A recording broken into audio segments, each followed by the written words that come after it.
और उनके गाल पे दांत काटा गया है, गला दबा के उसको मौत कर दिया गया है और रेप उसमें नहीं बता रहा है।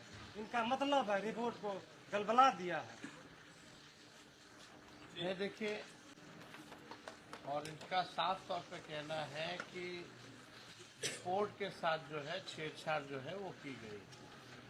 इसमें प्रशासन के लोग जो हैं वो भी जो है कहना है कि दबंग लोग जो हैं उनके दबाव में आकर के काम कर रहे हैं।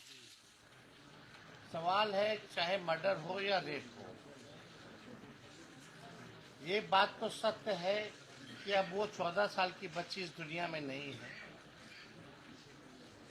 अगर 14 साल की बच्ची इस दुनिया में नहीं है तो क्या इनके माता पिता, इनके परिजनों को न्याय मिलेगा कि नहीं मिलेगा, ये सबसे बड़ा सवाल है। क्या अपराधी इसी प्रकार से खुलेआम घूमते रहेंगे? प्रश्न ये भी खड़ा होता है कि पुलिस का फेलियर है कि नहीं। पुलिस का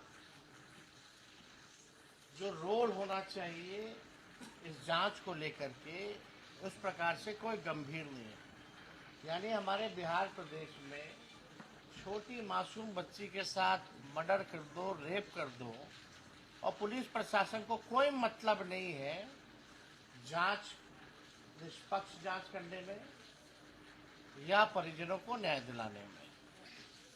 तो पुलिस का मतलब क्या रह गया? तब तो पुलिस का नाम ही बदल देना चाहिए, कोई मतलब ही नहीं। अगर आप दबंगों के दबाव में अगर आकर के काम करेंगे तो लोगों को न्याय कहाँ से मिलेगा? ये जगह जगह थाना कैला खुला हुआ है, पुलिस हेडक्वार्टर्स क्यों होते हैं, आईपीएस क्यों है? इसलिए नहीं व्यवस्था कराई गई है कि अपराधियों को पकड़े और निर्दोष लोगों को, जो पीड़ित परिवार है, पीड़ित लोग हैं, उनको न्याय दिला पाए। लेकिन पुलिस अगर ये काम नहीं कर रही है तो इसका जिम्मेवार कौन है? जवाबदेही कौन लेगा? जब एमएलए और मंत्री ही अपराधियों का संरक्षण करने लगे तब बचा क्या फिर इस लोकतंत्र में? तो ये दर्दनाक घटना है और छोटी बच्ची है। हम लोग प्रशासन से भी मांग करते हैं कि इनको न्याय दिलाए। आखिर ये कब का मामला है? 12 फरवरी को। फरवरी का है। अब तक यानी कोई अपराधी नहीं पकड़ा गया, और जो पकड़े गए उसको भी बोलता है कि निर्दोष है। निर्दोष है। तो इनका सवाल तो जायज है ना कि भाई आखिर दोषी कौन है। तो इसलिए हमको लगा, कल हम इनसे मुलाकात करने गए, कम से कम यहाँ के जो पत्रकार भाई हैं निष्पक्षता से इस परिवार को न्याय दिलाने की लड़ाई भी लड़ेंगे और सच को लिखने का काम भी करेंगे। और इसलिए बारंबार धमकी देते हैं जो केस को उठा लीजिए। अब प्रशासन बताओ, अब आप ही बताइए। धमकी दे रहा जो ये केस को उठा लीजिए, तुम सब अति मजदूर आदमी है, 2 टका कमाने वाला है, क्या कर लेगी, केस को उठा लीजिए।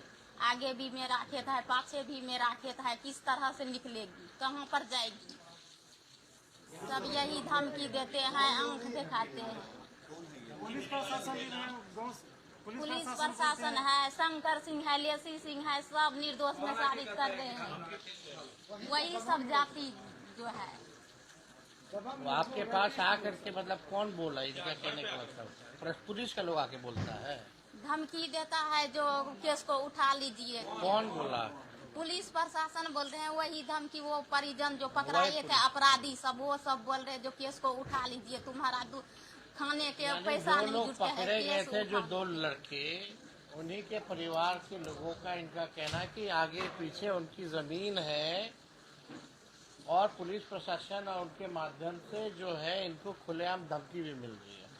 केस नहीं उठाओगी तो तुम्हारा भी यही हाल कर देंगे, आगे भी निकलेगी, पाछे भी निकलेगी, यही हाल होगा जो तुम्हारा बेटी का हुआ है। देखिए, अगर इनके साथ, इनके परिवार के साथ अब कोई अन्याय अगर होता है तो साफ तौर पे एसपी यहाँ के जिम्मेवार होंगे, मंत्री महोदया जिम्मेदार होंगी और विधायक महोदय जो है वो जिम्मेदार होंगे। एक साफ तौर पे। और हम तो गुहार करेंगे प्रशासन से कि इनको सुरक्षा भी जो है प्रदान की जाए और इनको प्रशासन न्याय दिलाने का काम करे। और इसको लेकर के हम जो है अपनी बात को डीजीपी महोदय से भी हम बात करेंगे। इस घटना का जिक्र जो है, जो हेड ऑफ द पुलिस जो डीजीपी होते हैं, उनसे भी जो है हम लोग जो है बात करेंगे। तो इस इलाके में एक आध नहीं, कई घटनाएं जो है पहले भी हो रखी है।